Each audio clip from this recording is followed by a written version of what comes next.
Hello and welcome back to the course on Physics for Engineers. So we are now on the last lesson for chapter 8, which is all about oscillations and waves. So before we proceed with this lesson, let us first review some concepts. So in the previous lessons, we discussed about the periodic wave equation. And we also have discussed that the pitch of a sound is basically related to or proportional to the frequency of sound. So in this lesson, we will be talking about a phenomenon called Doppler effect.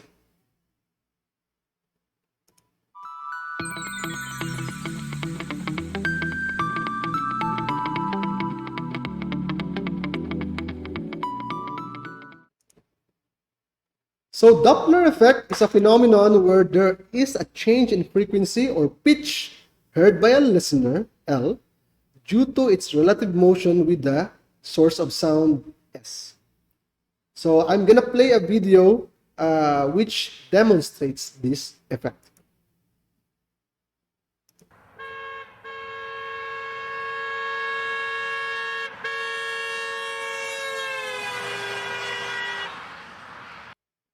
So as what you have observed in the video, the pitch of the horn of the car increases as it approaches you, the listener.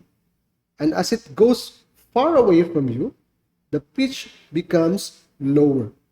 So a similar effect can be experienced when you hear an ambulance. When the ambulance is going towards you, you will hear an increase in pitch. But when the ambulance is going far away from you, when it already went past by you, then you will hear a lower pitch. So this is the quantification of the change in pitch heard by the listener. So this is the frequency of the sound heard by the listener, FL. So all quantities or variables with subscript L pertains to the listener, and all variables with the subscript S pertains to the sound source. So this is the velocity of the listener, velocity of the sound source. V here is just the speed of sound in air. So the frequency heard by the listener is now different from the original frequency, the frequency of the sound source, especially if they are moving with respect to each other. If the listener is moving with respect to the sound source. So this is an example of a stationary sound source and moving listeners. So you have listener A here and listener B here, and they're both going to the right. But the sound source is stationary, it's not moving. But since the listener A is moving towards the sound source, the sound waves from the sound source will reach listener A much faster. And since listener B is moving away from the sound source, the sound waves from the sound source will reach listener B much slower.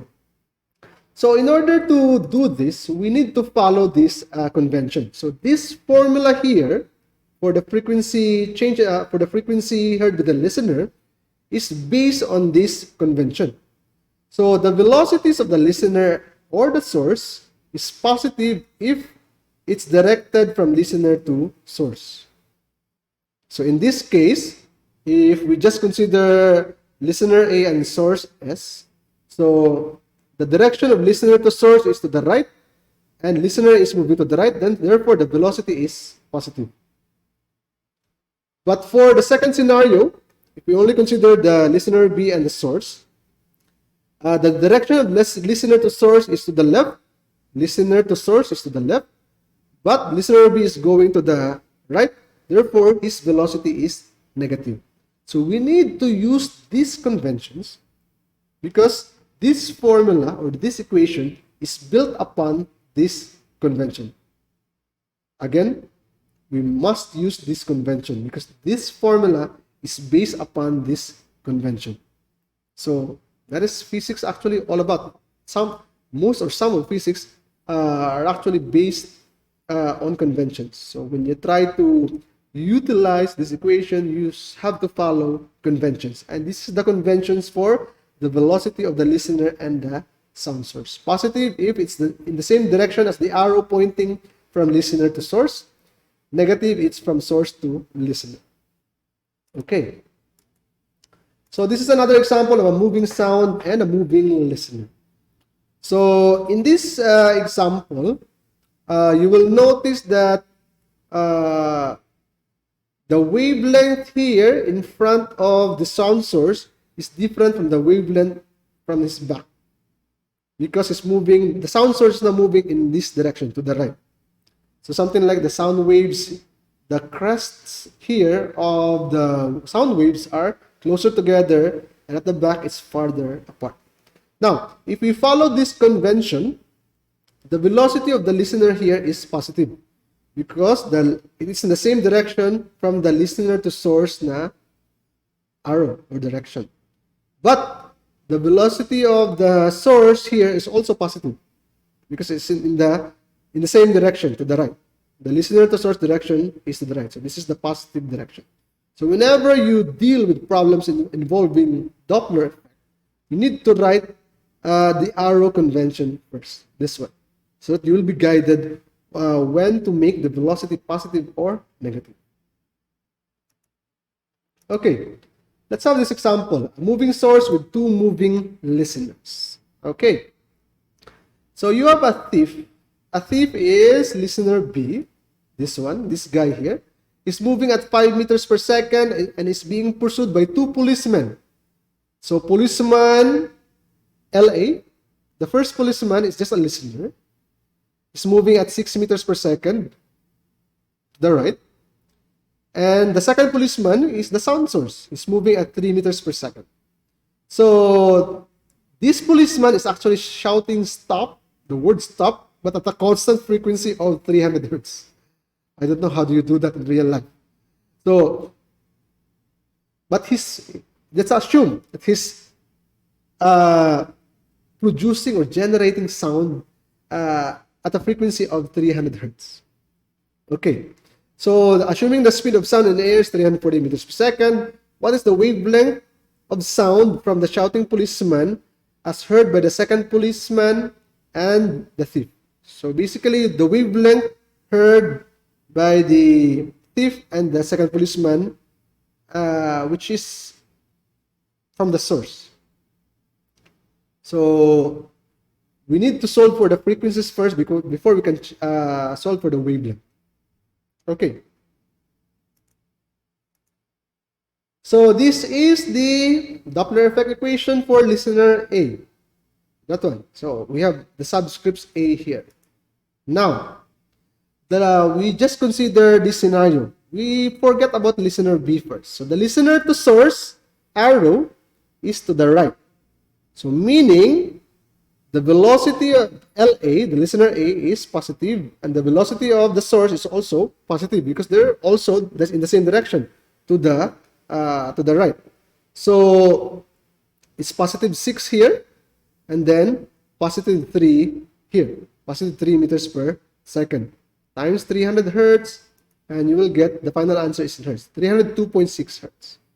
So what happens is the effect of the motion of the policeman listener A and the source is actually they're moving closer to each other, because policeman S is moving just at a speed of 3 meters per second, but LA is moving at a speed of 6. So in time, he will catch up with policeman S. So the effect actually is they're moving closer together. That is why the pitch becomes higher. Okay, let's now go to the thief, the listener B. So in the case of the thief, so we forget about listener A here, the other policeman. The listener to source is to the left. The direction of the listener to source arrow is to the left, meaning this arrow, the velocity of the source and the velocity of listener B are both negative because they're opposite the direction from the listener to source. The positive direction is listener to source. This is the listener, this is the source. That one. So both of their speeds are negative. And you will have a value of 298.2 hertz. So it's actually lower. So the effect of this policeman and this thief is they're actually moving. The effect is like they're moving away from each other, because that's why you have a lower pitch, because the thief is moving at 6 meters per second, 5 meters per second, and the sound source, which is the policeman, is only moving at 3 meters per second. So basically, this policeman cannot catch up with this thief, in theory. So that's why you have a lower pitch or a lower frequency. So let's now solve for each of their wavelengths. So we know the velocity of sound, we know the frequency heard by the listeners. So to solve for the wavelength, it's just V over F. So for A, it's 1.12 meters. And for listener B, the thief, the V over F is 1.14 meters. So those are the wavelengths of sound heard by listener A and listener B. So they have different wavelengths because they also heard different frequencies. Okay. So that's basically Doppler effect. And that ends the lesson on oscillations and waves. So that ends chapter 8. So I will see you again in the next chapters of this course.